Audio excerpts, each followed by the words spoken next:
Chers amis, dans cette nouvelle vidéo, nous poursuivons notre lecture du texte de l'Apocalypse à partir du chapitre 7 auquel nous étions parvenus à la fin de la dernière conférence.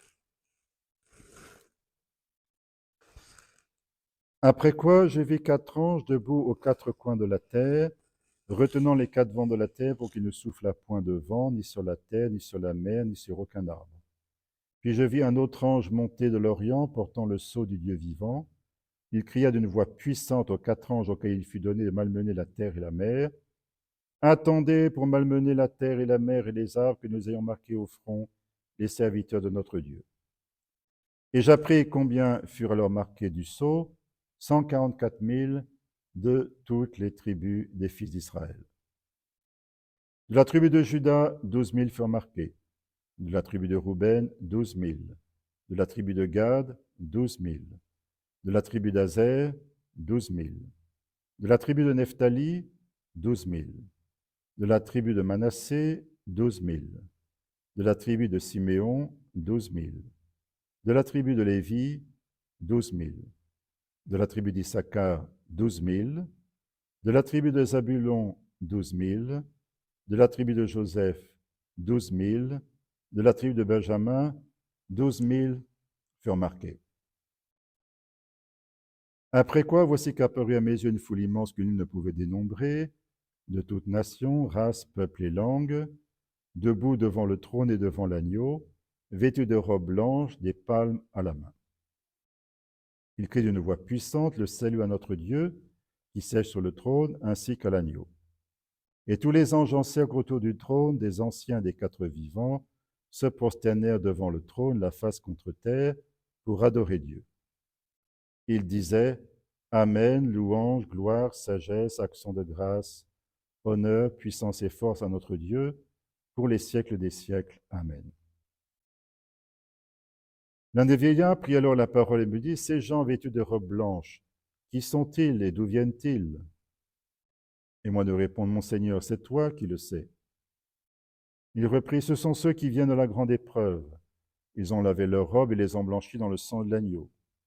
C'est pourquoi ils sont devant le trône de Dieu, le servant jour et nuit dans son temple, et celui qui siège sur le trône étendra sur eux sa tente.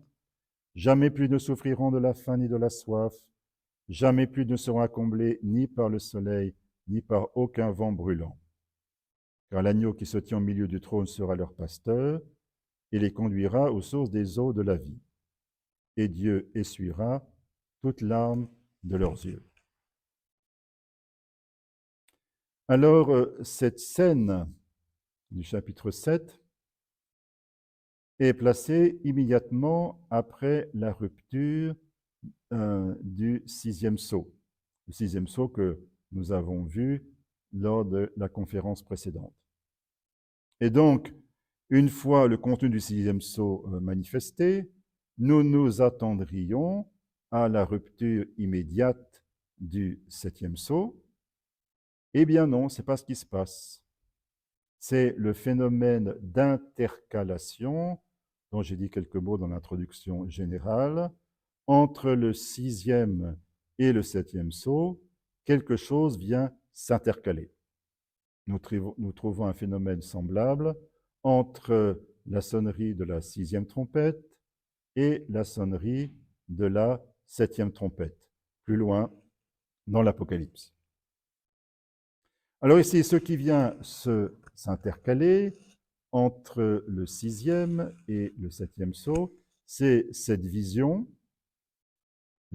à première vue de 2 groupes bien distincts, mais au sujet desquels il faut quand même se poser la question, s'agit-il bien de 2 groupes différents, ou bien s'agit-il plutôt du même groupe qui serait présenté 2 fois de suite, selon un point de vue différent, selon le procédé de récapitulation dont j'ai parlé aussi dans l'introduction générale. La question est non seulement légitime, mais elle est importante. Et de fait, vous avez des interprètes qui pensent que nous n'avons pas en réalité 2 groupes différents, mais un seul groupe, présenté 2 fois de suite, d'un point de vue différent. Alors, selon eux, le premier groupe serait composé de juifs, et à première vue, ça semble bien être le cas, puisque ces gens-là sont tirés des 12 tribus d'Israël. Et le deuxième groupe, lui, de païens, puisque les gens viennent de toute nation, race, peuple et langue. Alors, il y aurait d'une part le fait que l'Église a commencé par Israël, et tous les premiers disciples du Christ sont juifs, et elle s'est ensuite étendue aux nations païennes.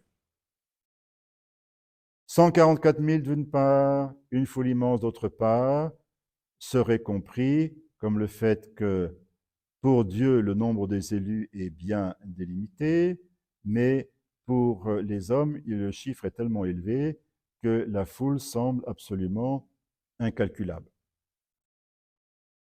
On fait aussi remarquer qu'au chapitre 5, Jean a entendu une chose, ne pleure pas, il a remporté la victoire, lion de la tribu de Juda. Et lorsqu'il regarde, il voit non pas un lion, mais un agneau.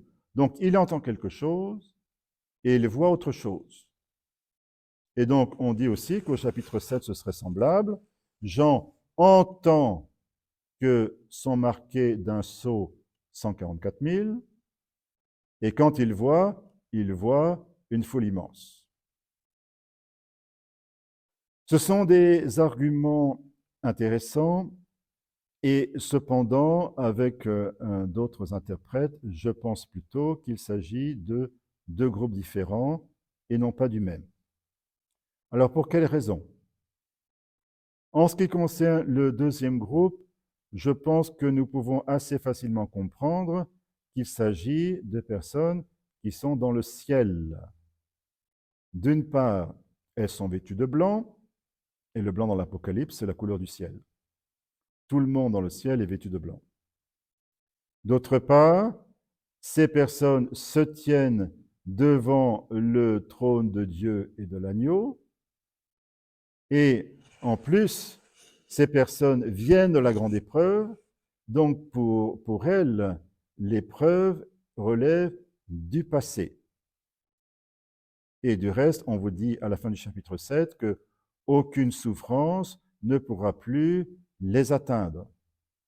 Donc il semble bien que ces personnes soient au ciel. Le premier groupe, lui, en revanche, n'est pas au ciel, puisqu'il a besoin d'être protégé. Attendez pour m'amener la terre et la mer et les arbres, que nous ayons marqué au front les serviteurs de notre Dieu. Il semble bien que pour eux, l'épreuve ne soit pas derrière, mais devant. Et la chose va trouver ici une confirmation si nous comprenons que pour le premier groupe, il s'agit d'un recensement. Ici, j'exprime un petit regret du fait que lors de la fête liturgique de la Toussaint, la première lecture dans la liturgie catholique est tirée de ce chapitre 7 de l'Apocalypse, mais on raccourcit la lecture et au lieu d'avoir tout le dénombrement, 12 000 de la tribu de Juda, 12 000 de la tribu de Rouben, etc., on dit simplement 144 000 de toutes les tribus d'Israël. Voilà, on raccourcit le texte, c'est plus court, on évite sans doute de lasser l'auditeur qui trouverait ça un peu trop long, mais au danger d'occulter le sens de ce texte. Il s'agit d'un dénombrement, oui. Où trouve-t-on des dénombrements? Eh bien, vous en trouvez de manière exemplaire dans le livre de la Bible qui a justement pour nom le livre des Nombres.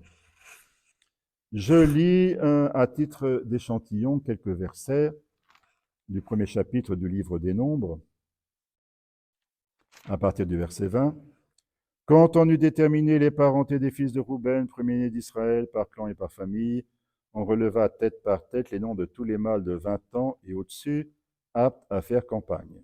On en recensa 46 500 pour la tribu de Rouben. Rouben, le fils aîné de Jacob. Quand on eut déterminé les parentés des fils de Siméon par clan et par famille, on releva tête par tête les noms de tous les mâles de 20 ans et au-dessus aptes à faire campagne. On en recensa 59 300 pour la tribu de Siméon, et ainsi de suite pour les autres tribus d'Israël. Alors, c'est un recensement, mais observez que dans ce recensement, on ne retient que les mâles adultes. On ne compte pas les femmes, on ne compte pas non plus les enfants et les adolescents. Des hommes, donc, aptes à faire campagne, autrement dit, aptes à faire la guerre. C'est pour cela qu'il s'agit uniquement d'hommes adultes, aptes à faire la guerre.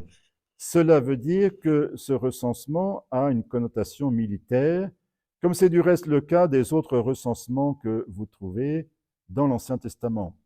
Alors ça, c'est très instructif si nous revenons à l'Apocalypse et que nous nous souvenons qu'elle utilise beaucoup d'images tirées de l'époque de l'Exode. Le recensement du livre des Nombres nous aide à comprendre le recensement que nous avons au chapitre 7 de l'Apocalypse. C'est un recensement militaire. Il s'agit donc de personnes qui sont enrôlées pour un combat. Alors, quelle est la nature de ce combat?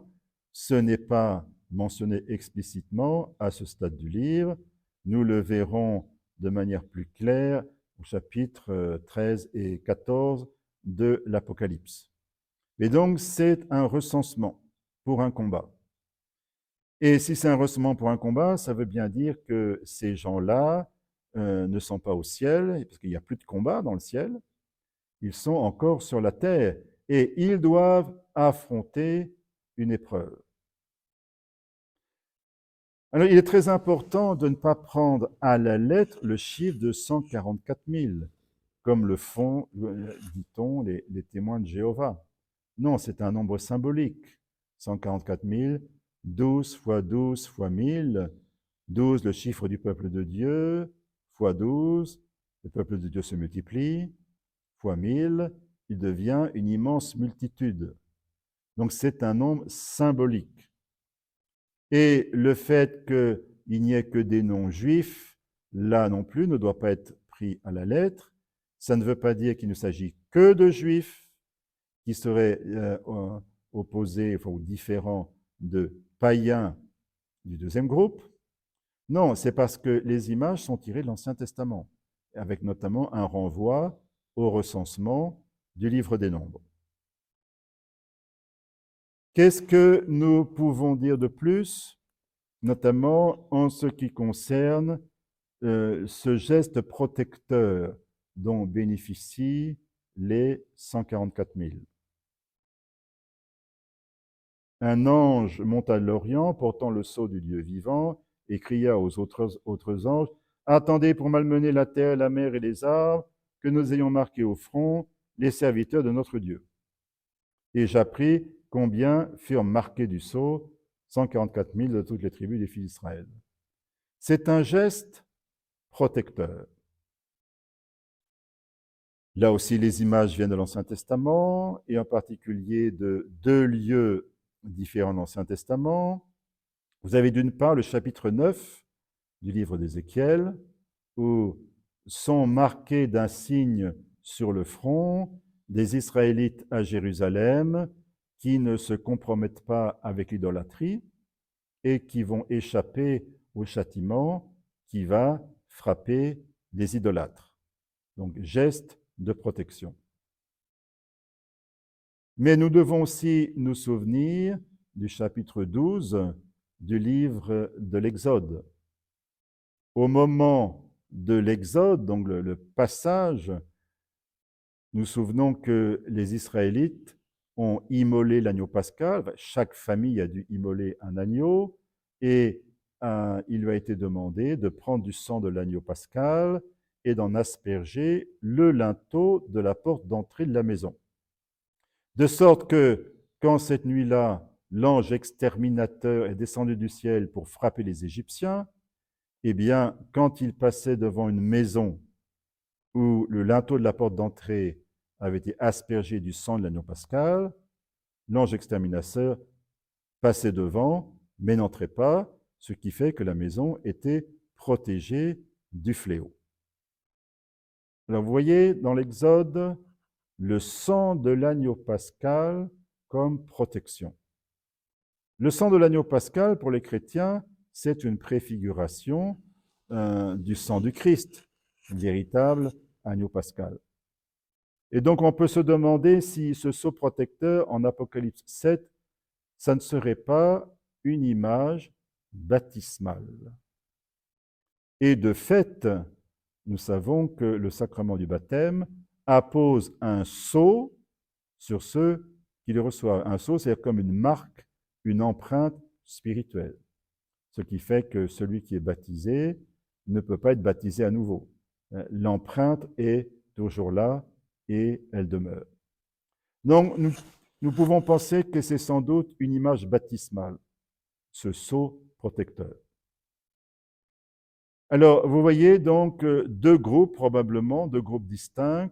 On pourrait dire, pour reprendre une dénomination traditionnelle, que nous avons dans le cas du premier groupe, l'Église militante, c'est-à-dire l'Église qui doit combattre sur la terre, et d'autre part l'Église triomphante, l'Église qui est dans le ciel et qui célèbre dans la joie les louanges de Dieu. Alors, Jean voit successivement ces deux groupes. Le fait de voir le deuxième après le premier est peut-être destiné à stimuler le courage et l'espérance. Ceux qui savent qu'ils ont encore à combattre, eh bien, peuvent penser à cette foule immense qui est déjà dans le ciel, qui a passé à travers l'épreuve avec succès et qui maintenant célèbre dans la joie les louanges de Dieu. Nous continuerons notre lecture lors de la prochaine vidéo et je vous dis donc à bientôt.